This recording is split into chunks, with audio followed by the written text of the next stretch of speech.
नमस्कार.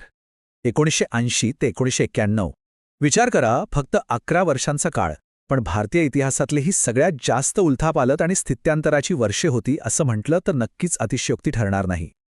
या एका दशकानं देशाच्या राजकीय, सामाजिक आणि अगदी भौगोलिक सीमांनाही अक्षरशः हादरवून सोडलं होतं. आजच्या आपल्या या ऐतिहासिक विश्लेषणात आपण याच अत्यंत गुंतागुंतीच्या काळाचा मागोवा घेणार आहोत. तर चला लगेच सुरू करूया.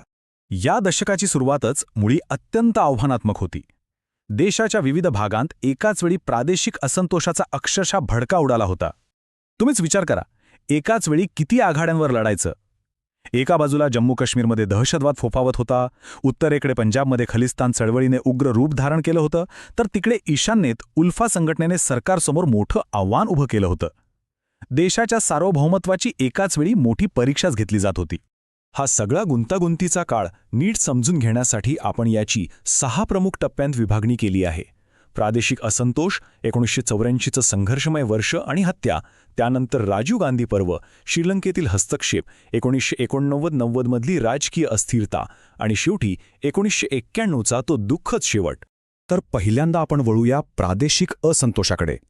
तत्कालीन राजकीय व्यवस्थेसमोर हेच सगळ्यात मोठं आव्हान होतं. 1980च्या दशकाच्या शेवटी जम्मू आणि काश्मीरमध्ये एका नव्याच प्रकारच्या असंतोषाला सुरुवात झाली. ही समस्या इतकी वाढत गेली की तिने लवकरच भयंकर दहशतवादाचं रूप धारण केलं आणि याच वाढत्या अतिरेकी कारवायांमुळे शेवटी काश्मीरी पंडितांना आपली घरंदारं सोडून तिथून निघून जावं लागलं. हे पलायन भारताच्या इतिहासातलं एक अत्यंत क्लेशदायक आणि गंभीर वळण मानलं जातं. आता एका बाजूला उत्तरेत हा संघर्ष सुरू असतानाच इकडे ईशान्य भारतातही राजकीय अस्थिरतेने डोकं वर काढलं होतं. आसाम आणि आसपासच्या परिसरात उल्फा म्हणजेच ULFA या संघटनेच्या नेतृत्वाखाली एक मोठं आणि आक्रमक आंदोलन उभं राहिलं. देशाच्या प्रशासनावर आणि सुरक्षा यंत्रणेवर हा आणखी एक मोठा ताण होता. यानंतर आपण येतो ते थेट 1984 या वर्षावर. हे एक अत्यंत निर्णायक पण तितकंच धक्कादायक वर्ष होतं. इथे पंजाबमधल्या घडामोडी समजून घेणं अत्यंत महत्त्वाचं आहे. पंजाबमध्ये शिखांनी स्वतंत्र खलिस्तान राज्याच्या मागणीसाठी एक मोठं आंदोलन सुरू केलं होतं आणि दुर्दैवाची गोष्ट म्हणजे पाकिस्तानच्या पाठिंब्यामुळे या आंदोलनाने अतिशय उग्र आणि हिंसक रूप धारण केलं. परिस्थिती इतकी हाताबाहेर गेली की शेवटी भारतीय लष्कराला तिथे थेट हस्तक्षेप करणं भागच पडलं. आणि याच लष्करी हस्तक्षेपाची परिणती झाली ती ऑपरेशन ब्लू स्टारमध्ये. 1984 साली अमृतसरच्या सुवर्ण मंदिरात काही अतिरेक्यांनी आश्रय घेतला होता आणि त्यांना बाहेर काढण्यासाठी भारतीय लष्कराला तिथे थेट कारवाई करावी लागली. एका पवित्र धार्मिक स्थळावर झालेली ही लष्करी कारवाई देशांतर्गत सुरक्षेच्या दृष्टीने एक अभूतपूर्व आणि साहजिकच अत्यंत संवेदनशील घटना ठरली. या सुवर्ण मंदिरातल्या कारवाईचे पडसाद मात्र अत्यंत गंभीर आणि दुःखद उमटले. 31 ऑक्टोबर 1984 या दिवशी भारताच्या तत्कालीन प्रधानमंत्री श्रीमती इंदिरा गांधी यांची त्यांच्याच सुरक्षा रक्षक पथकातल्या शीख रक्षकांकडून हत्या करण्यात आली. एका अत्यंत प्रभावी आणि मोठ्या राजकीय पर्वाचा असा अचानक आणि तोही असा हिंसक अंत होईल याची त्या काळी कोणीही कल्पना केली नव्हती. या भयंकर राजकीय भूकंपानंतर सुरू होतं राजीव गांधी पर्व, एका तरुण नेतृत्वाची सुरुवात.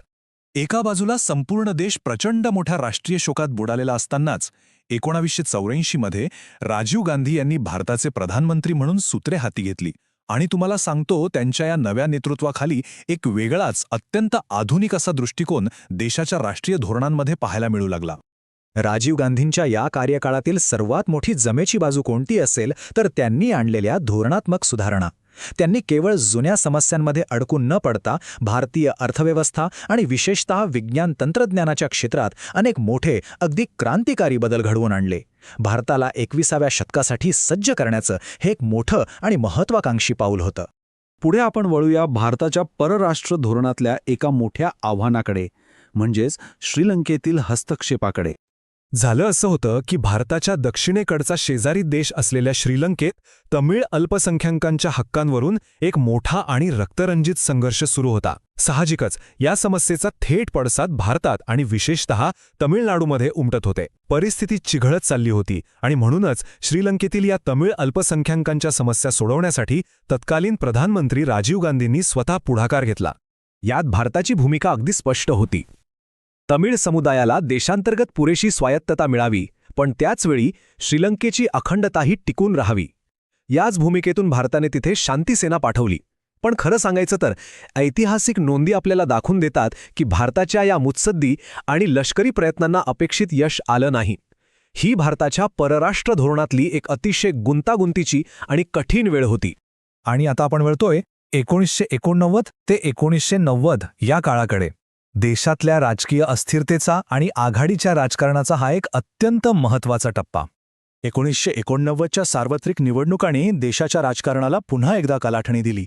या निवडणुकीचा निकाल खूप मोठा होता. काँग्रेस पक्षाचा पराभव झाला.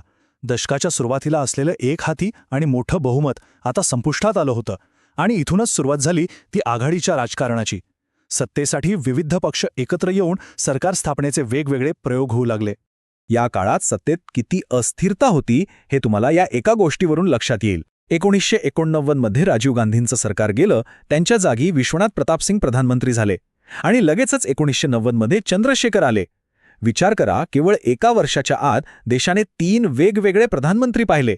राजकारणातली ही अस्थिरता खरंच खूप मोठी होती. आता यात विश्वनाथ प्रताप सिंग यांच्या कार्यकाळाचं विश्लेषण करणं खरोखरच रंजक ठरतं. एका बाजूला त्यांचं सगळ्यात मोठं आणि ऐतिहासिक योगदान म्हणजे इतर मागासवर्गीयांसाठीचं आरक्षण धोरण, म्हणजेच आपण ज्याला मंडल आयोग म्हणतो त्याची अंमलबजावणी. ह्या एका निर्णयाने भारतीय राजकारणाची आणि समाजकारणाची दिशा अक्षरशः कायमची बदलून टाकली. पण दुसऱ्या बाजूला दुर्दैव असं की पक्षातील अंतर्गत वादविवाद आणि मतभेदांमुळे ते स्वतः मात्र फार काळ सत्तेत राहू शकले नाहीत. एकाच सरकारचे हे 2 पूर्णतः भिन्न पैलू आपल्याला इथे दिसतात. व्ही.पी. सिंग ह्यांच्यानंतर 1990मध्ये चंद्रशेखर यांचं सरकार आलं खरं, पण राजकीय अस्थिरतेचं हे ग्रहण त्यांनाही सुटलं नाही. त्यांचंही सरकार अत्यंत अल्पकाळ टिकलं. संपूर्ण देशाचं राजकारण त्यावेळी एका अत्यंत दोलायमान अवस्थेतून जात होतं. आणि शेवटी आपण आलो आहोत 1991 या वर्षावर.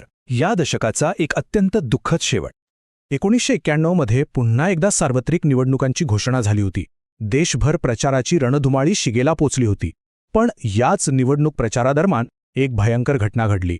तमिळनाडूमध्ये श्रीलंकेतील लिट्टे म्हणजेच LTTE या दहशतवादी संघटनेकडून राजीव गांधी यांची निर्घृण हत्या करण्यात आली. श्रीलंकेतील हस्तक्षेपाचा हा एक अत्यंत रक्तरंजित आणि दुःखद परिणाम होता. भारताच्या इतिहासातील हे एक असं दुर्दैवी दशक होतं ज्यामध्ये देशाने आपले 2 माजी प्रधानमंत्री अशा हिंसक पद्धतीने गमावले. तर हत्या, व्यापक प्रादेशिक असंतोष आणि सरकारमधील एवढ्या जलद बदलांनी वेढलेल्या या दशकाने भारताच्या भविष्याला नेमका कसा आकार दिला असेल? याच प्रचंड अस्थिरतेच्या राखेवर नंतर भारताने आर्थिक उदारीकरणाची आणि एका नव्या युगाची सुरुवात केली. या दशकाचा इतिहास केवळ भूतकाळात जमा झालेली एक घटना नाही, तर तो आजच्या आधुनिक भारताच्या जडणघडणीचा पाया आहे. आपण या सगळ्या उलथापालथीतून नेमके काय शिकलो आणि या घटनांचे आजच्या आपल्या लोकशाहीवर काय परिणाम झाले आहेत या प्रश्नावर नक्की विचार करा.